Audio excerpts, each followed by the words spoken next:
Hello, hello tout le monde.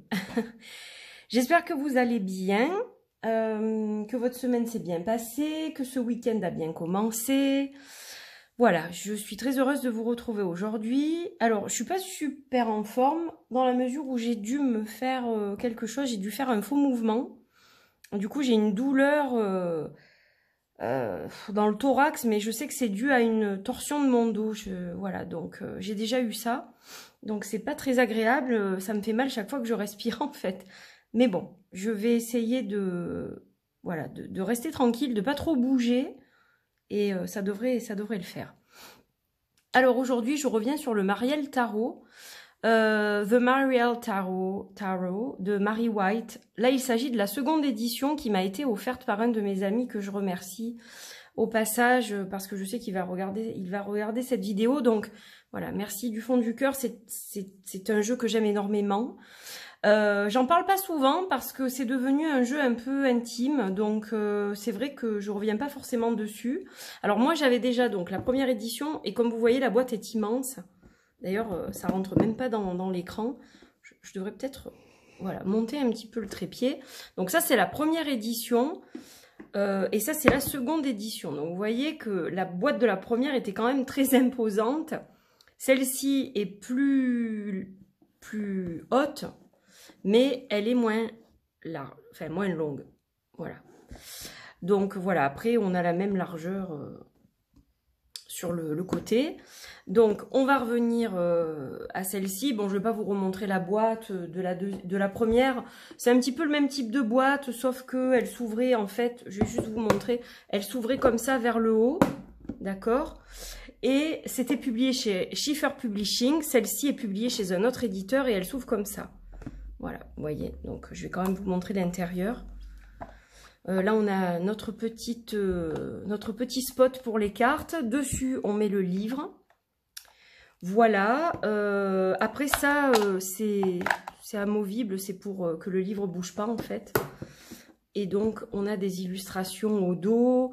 Donc, c'est un jeu qui est très particulier. On a aussi 4 nouvelles peintures que je vais vous montrer, qui ont remplacé des cartes qui étaient dans la première édition, donc elles n'y sont plus. C'est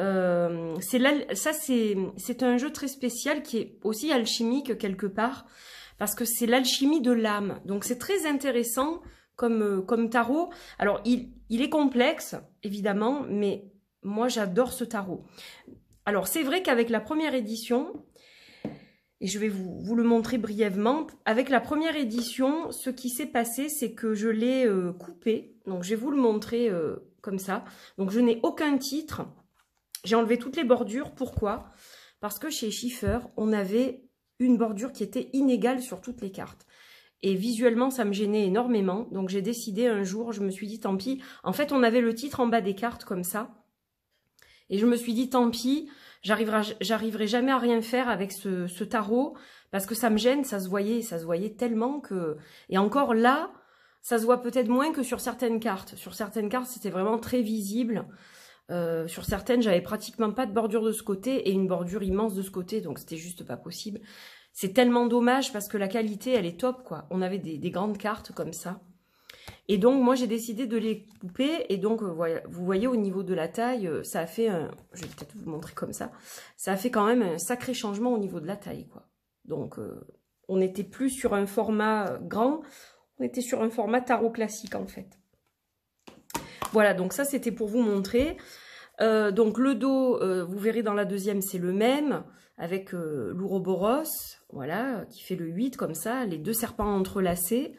Et donc, voilà les quelques illustrations. Donc, je ne vais pas vous en montrer beaucoup parce qu'on va regarder la seconde édition. Mais voilà ce que ça donne, en fait, sans bordure. Donc, comme il ne suit pas forcément un système quel qu'il soit, je pense qu'il est basé, on va dire, peut-être sur un rider ou un tot. Mais le truc, c'est que j'ai pas vraiment étudié le livre. Hein, je vais être sincère avec vous. Pourquoi je n'ai pas étudié le livre?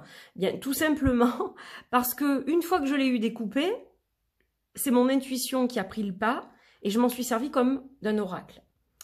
Surtout avec le jeu d'Alcide Nathanael qui est magnifique et qui va tellement bien en termes d'énergie avec ce jeu. Je parle des cartes d'Algariel. Donc, c'est vrai que j'ai eu l'habitude de m'en servir surtout pour des tirages sur les vies antérieures. D'ailleurs, je vous ai fait des vidéos. Si vous voulez aller les voir, j'essaierai de vous mettre les liens dans la barre d'infos. Mais voilà, j'avais fait des vidéos pour expliquer comment je m'en servais. Donc voilà, c'est un très très beau tarot qui est très puissant, très très puissant. Et j'adore vraiment aller dans les images, regarder toute la symbolique, ce qui s'y passe. Voilà, donc je l'ai découpé, je lui ai fait les bords en noir et je m'en suis servi comme ça pendant très longtemps. Donc on a une texture qui brille, j'ai chaud, ça se voit. Il fait tellement chaud ce matin, j'ai déjà 34 degrés, donc il fait chaud même dedans, alors que j'habite une vieille maison. On a des murs qui conservent la fraîcheur, mais là cette année c'est pas le cas en fait. Ça prouve qu'il fait beaucoup plus chaud. Voilà, donc ça c'était pour vous montrer un petit peu un aperçu de la première édition. Alors, juste en termes de changement par rapport au premier, donc ça c'est le premier livre, on avait des illustrations en noir et blanc, voilà. Donc ça c'était pour vous montrer un petit peu. Je ne vais pas aller en détail dans le livre, c'est pas vraiment une review en fait. Je sais pas trop comment je peux appeler cette vidéo, enfin oui c'est une review, mais... Alors cet exemplaire-là a été dédicacé par l'auteur. On a des images, là c'est beaucoup plus clair en fait que dans le premier livre. J'avais du mal à me plonger dans le premier livre et là en fait j'ai beaucoup plus envie déjà de lire ce livre là. Les pages sont glacées, donc là on avait un papier mat dans la première avec des illustrations en noir et blanc. Et ça m'attirait moins l'œil, je pense. Là, j'ai beaucoup plus envie d'étudier, du coup, vraiment le tarot, le Marielle Tarot. Donc, je pense que je vais m'y pencher cet été. Si j'ai un petit peu de temps, j'aimerais bien commencer à le lire, en fait, comme un livre de chevet, tout simplement. Ça m'est déjà arrivé de lire des livres, des guidebooks comme ça, notamment le El Goliath Tarot, que j'ai lu un peu comme un livre de chevet, en fait, la première fois. Donc, voilà. Celui-ci, je pense que je vais faire pareil, parce que... il est tellement intéressant. On a en plus, donc, pour chaque carte, un petit paragraphe avec une description de la carte, on va dire. Donc là, on a une explication. Et puis, on a des mots-clés pour la version droite et renversée, en fait. Et c'est assez complet, je trouve. Donc, voilà. Je pense que je vais l'étudier. J'adore cette illustration. Je l'adore, celle-là. Ça me fait penser un petit peu à Mowgli, je sais pas. Très joli.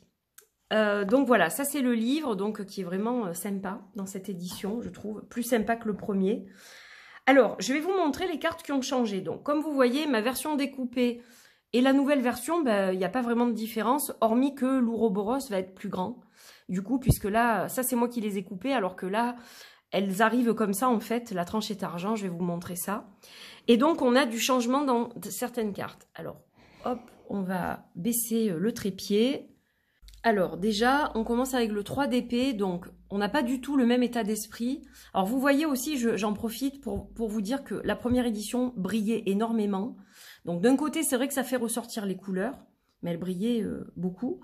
Celle-ci brille moins. On a un fini brillant, mais elles sont plutôt mates quand même, avec un vernis pour terminer, voilà, pour plastifier en quelque sorte la carte. Mais voilà, on n'a pas la même finition, donc elles ressortent différemment. Après là, c'est vrai que les couleurs, elles popent quand même super bien. Donc voilà le 3 d'épée. Alors, en termes de puissance, je trouve que celle-ci, elle est beaucoup plus. Dans sa représentation, on a une espèce de visage dans le nuage comme ça. Et puis, on voit cette colombe qui essaye tant bien que mal de... C'est comme si elle voulait arrêter... ces pointes qui la transpercent, quoi, qui vont la transpercer, qui la transpercent. Donc, elle est assez particulière en termes de puissance. Et c'est vrai que celle-ci est très belle, mais je la trouve moins puissante, en fait, bizarrement. Malgré qu'on ait un cœur avec des roses, etc., c'est très beau, mais je trouve ça moins puissant, peut-être dans la signification. En termes de taille, du coup, ça équivaut à ma version découpée, hein, soit dit en passant. Voilà, elles ont la même taille. Donc ça c'est mon avis. Après je la trouve très belle. Visuellement c'est vrai que peut-être elle me plaît davantage visuellement, mais elle s'accorde peut-être moins à l'esprit du jeu. C'est mon avis. Ça ne regarde et ne concerne que moi. Au niveau du dos, la même chose, sauf que l'Ouroboros paraît plus petit évidemment dans celle-ci, puisque c'est moi qui l'ai découpé. Là il est un petit peu plus grand. Voilà. Le jugement. Alors là, c'est pareil. Cette carte est très belle, elle est pleine de couleurs, je la trouve magnifique. Mais en termes de puissance, celle-ci, elle est beaucoup plus. Voilà. Donc c'est vrai que la première version reste pour moi plus puissante. Pareil pour le hiérophant. Le hiérophant, donc là on a un personnage non binaire, moi je dirais, parce qu'on ne sait pas si c'est un homme ou une femme. Donc ça, quelque part, c'est bien. C'est ce que j'apprécie, c'est de ne pas déterminer finalement vraiment le sexe de la personne. Ça peut être un homme, une femme, voilà, peu importe. Donc on va retrouver la clé papale. Il y a de la symbolique, évidemment. C'est une très très belle illustration. Mais celle-ci, en termes de puissance, elle est vraiment beaucoup plus puissante. Il y a beaucoup de choses dans cette carte. Bon, déjà, on a le côté, évidemment, religieux, voilà, qui fait écho au hiérophant, au pape, avec les vitraux derrière. Donc ça, c'est une première chose. On a la clé papale qui est accrochée au cou. Mais on a un archétype féminin, là, pour le coup. Et cet archétype féminin déploie sa poitrine pour nourrir deux petits êtres comme ça, dont un est plus grand que l'autre. Donc pour moi, ça fait référence aussi au fait de faire grandir son âme, de faire grandir sa spiritualité, de la nourrir et de faire évoluer en fait l'âme à la fois, mais la spiritualité aussi. Donc une bonne nourriture spirituelle permet d'évoluer. Moi, j'ai ça dans cette illustration. Et c'est vrai que ça, je ne le retrouve pas ici. Donc, en termes de puissance, je la préfère. Maintenant, a priori, cette illustration en particulier a gêné des gens, ou je ne sais pas, il y a eu, pas une polémique, mais on a jugé bon de la refaire, de la remplacer. Voilà. Honnêtement, je trouve ça dommage. Mais bon, c'est un peu comme le tarot du bien-être où on a remplacé la grande prêtresse. C'est un peu la même chose. En termes de puissance, on n'y est pas. Ça reste un magnifique tarot dont je vais me servir. Mais, étant donné que je n'ai pas le même ressenti que pour la première édition, je vais m'en servir comme un tarot. La grande prêtresse, bon là, moi j'aime les deux. Celle-ci est très juste en termes de signification. On va retrouver quand même beaucoup de symbolique du rider, je trouve. Mais avec quelque chose de plus. Hein, on a quand même les lettres hébraïques que l'on voit dans ces espèces de flammes au milieu. On a des choses différentes.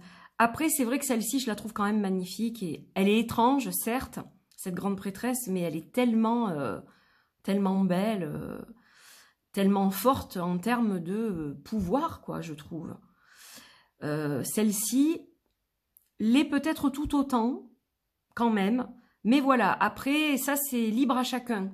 Donc, bon, il y a des différences. Ça arrive dans les jeux, hein, ça arrive dans les miennes, donc je peux comprendre. Mais voilà, donc moi, c'est vrai que la première édition reste quand même la première édition. Après, ces 4 cartes sont très réussies, elles sont magnifiques. Et je suis en joie de pouvoir utiliser ce tarot comme un tarot finalement. Donc maintenant que je vous ai montré celle-ci, on va regarder l'ensemble du jeu. Donc la tranche est argentée, est très belle, on a un bel argent comme ça. Je pense qu'il va durer dans le temps. Le dos, donc je vous l'ai montré. Voilà, donc on a des cartes format tarot qui sont donc faciles à manipuler. Et donc voilà, ces magnifiques illustrations que vous connaissez hein, pour la plupart, je pense. Mais voilà, donc elles ne sont pas dans l'ordre, évidemment. Mais j'ai grand plaisir de vous les partager. Celle-ci, je l'adore. Je la trouve magnifique. Cette carte du 10 d'épée... Après, je pense que je ne vais pas me servir du livre tout de suite. Je vais peut-être pas le lire tout de suite parce que j'ai quand même envie de creuser par rapport aux titres. Du coup, je les avais plus dans la première, mais là, je les ai maintenant. Et voir comment, par rapport à justement la carte, j'arrive à interpréter les images. Là, par exemple, pour celle-ci, c'est très intéressant, le 3 de disque. Donc, vous voyez, c'est pour ça que je vous parlais aussi d'un tot tout à l'heure, parce qu'au niveau des titres, on a quand même plus l'esprit du tot quand même. Et même dans la grande prêtresse que je vous ai montrée, je vous ai dit, c'est vrai que, bon, elle peut être fidèle à un rider, mais on a quand même bien quelque chose d'utote aussi pour moi. Donc voilà, après vous l'interprétez un peu comme vous le voulez, je dirais. Le 3 de disque, donc c'est vrai que c'est travailler ensemble, travailler main dans la main, apprendre les uns des autres, etc. Voilà, quand quelqu'un a une connaissance, on peut partager, on peut entre guillemets former un, et ensuite il y a un échange, etc. Et là on le retrouve au sein de la famille. Donc c'est assez intéressant parce que oui, c'est ça aussi l'état d'esprit d'une famille, c'est marcher main dans la main, s'apprendre des choses les uns aux autres, travailler en communion, travailler en équipe. On a ce truc-là, mais transposé en fait dans la famille, que l'on n'a pas forcément dans un 3 de denier ou un 3 de disque. Ça peut évidemment être la famille, mais c'est souvent plus peut-être au niveau professionnel ou des choses plutôt, voilà, pas forcément dans la famille. Donc je trouve ça intéressant. Après, je ne vais pas vous parler de toutes les cartes, mais ça prendrait des heures. Mais voilà, c'était juste une réflexion que j'avais envie de faire. La carte du monde est magnifique. On a de très belles peintures. Après, c'est vrai que, bon,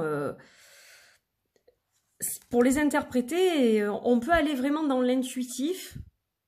Ou alors, on peut vraiment se calquer sur le livre parce que je pense qu'il est très riche. Donc ça, c'est pareil, libre à chacun.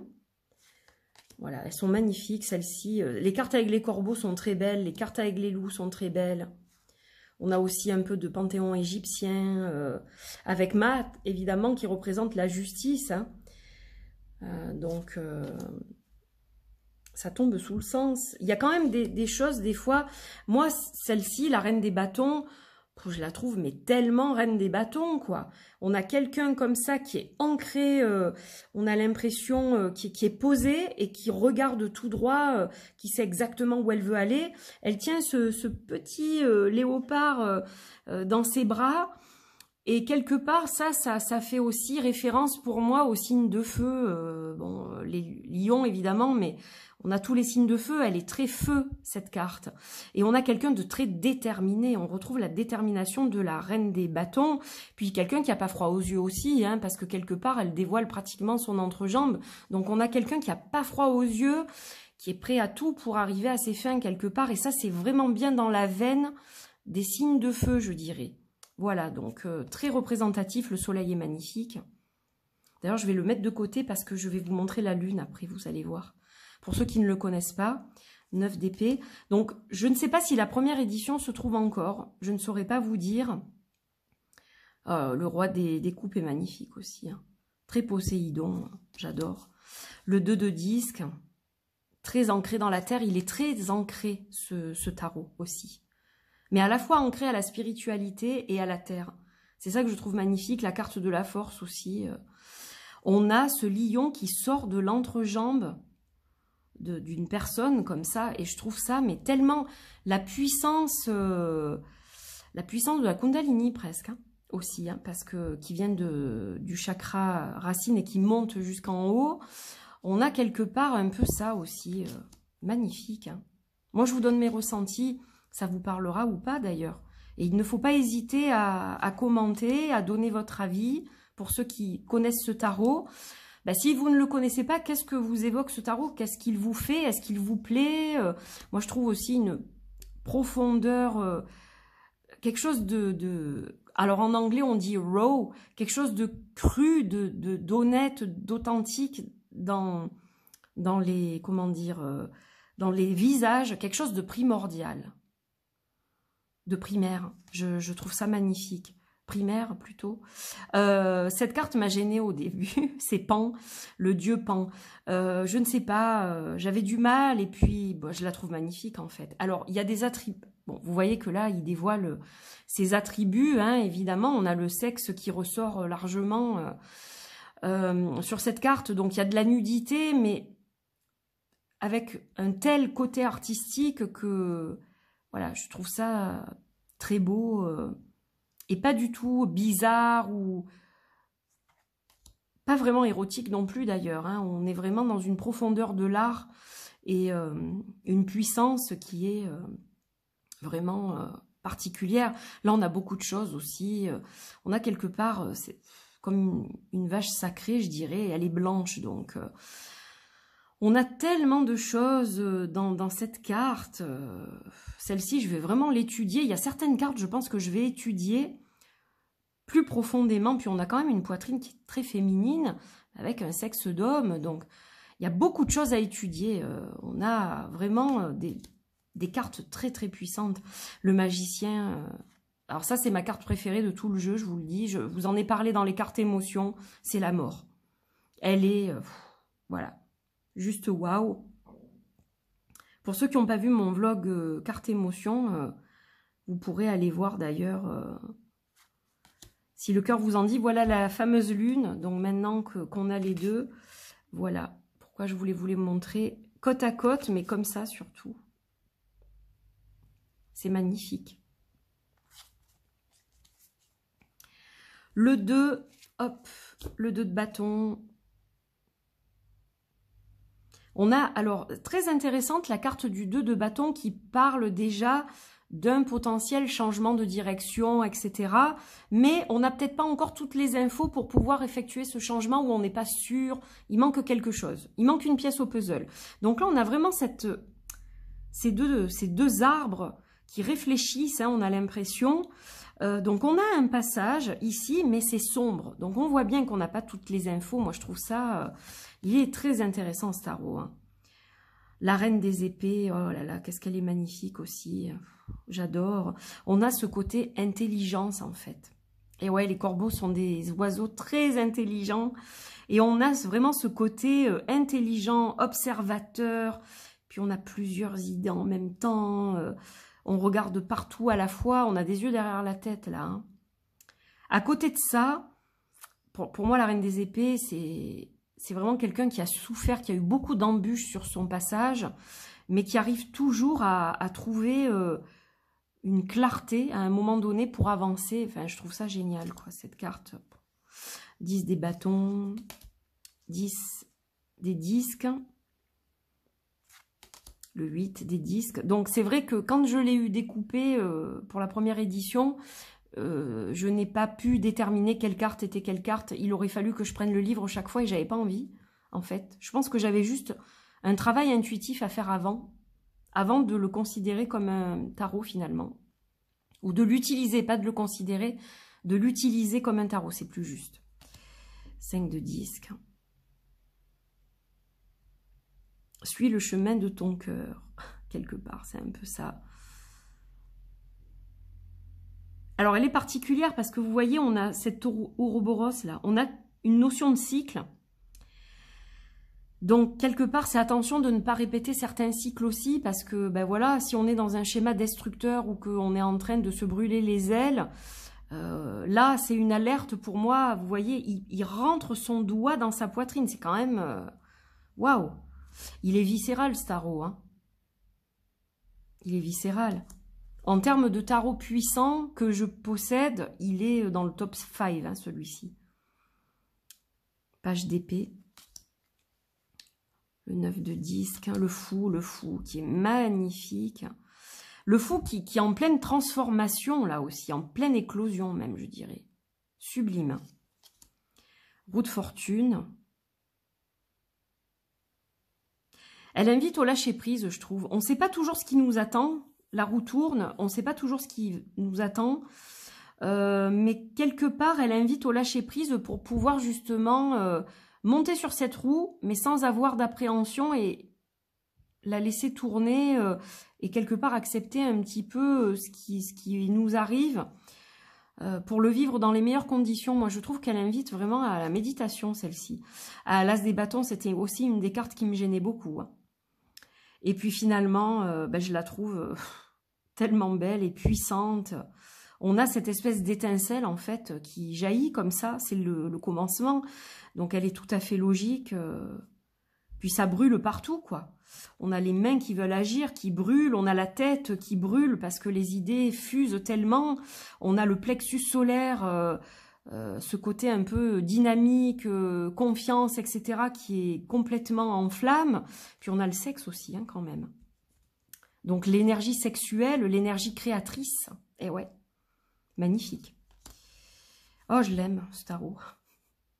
Le 7 de coupe, la tempérance. Là, je suis complètement enflammée, hein, je vais vous dire. Quand j'ai des tarots comme ça dans les mains, je suis une vraie passionnée. Bon, vous le savez, je pense, mais 9 des bâtons, l'as des coupes. Le 2 des épées, le 2 d'épée, magnifique aussi. Le chariot, ah le chariot. Le chariot avec les loups comme ça, splendide, vraiment. On a la meute, hein, cet effet de meute très très intéressant. L'empereur, il est magnifique, cet empereur. Tellement de symbolisme, il y a tellement de choses. Juste sublime. 8 d'épée. Les amoureux. Alors ça, c'est ma deuxième carte préférée. Je la trouve magnifique, cette carte. Ce côté yin-yang, là, aussi. Magnifique. Sublime. Sublime. Le 6 d'épée. Le roi des bâtons qui est pareil. Il a une puissance, puis on a l'œil d'Horus, là. Hein. Il a une puissance, ce roi des bâtons. On sent qu'il va tout brûler sur son passage, quoi. Hein. Il sait où il va, lui aussi. Hein. Comme la reine. Hein. Pareil, même énergie. Hein. 6 de bâton. Avec un visage très paisible qui marque justement la victoire, hein, quelque part. Voilà, on est en paix, on a réussi, ça y est. Donc, l'impératrice très gaïenne. Voilà, avec le petit bébé dans le dos, on a la récolte de pommes, on a ce côté très... on plante la graine et on va récolter les fruits de ce qu'on a semé. Très belles énergies, le 2 de coupe. Magnifique aussi. Il est très poétique aussi, ce jeu. Puissant et poétique. 6 de disque, 6 de coupe. Les couleurs sont magnifiques. L'étoile qui est sublime. Sublime, sublime étoile. On n'a pas l'habitude de voir du rouge, du orangé pour cette carte-là. Et je trouve ça magnifique. Parce qu'elle éclaire vraiment sur son passage là, sublime. Page de coupe, là aussi, c'est sublime. Le pendu, très dans l'émotion le pendu, je trouve. Ben, quand les choses sont suspendues, qu'elles n'arrivent pas comme on le voudrait, etc., c'est souvent le cas, donc c'est très juste aussi. Hein, l'ermite, oh là là. Cette ermite, pareil, dans les émotions, là.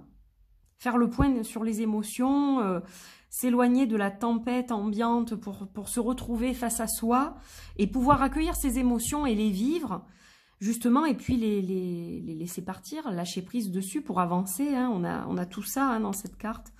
Finalement, c'est un tarot qui est très psychologique, à l'alchimie de l'âme, hein, c'est tout à fait ça. Le 8 de coupe, 4 des bâtons. Alors, le 4 des bâtons, elle est très particulière parce que elle va plutôt représenter la stabilité, le fait de, voilà, de vivre un moment de joie. On a souvent une espèce de... Pas de cérémonie, mais presque, on célèbre quelque chose avec le 4 de bâton. Là, on est dans un incendie de forêt. Donc, c'est très particulier au niveau de l'interprétation. Elle est vraiment spéciale, quoi. Je trouve. La reine des disques.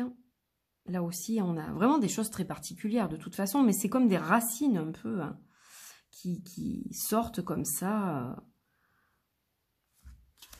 Le 5 des épées.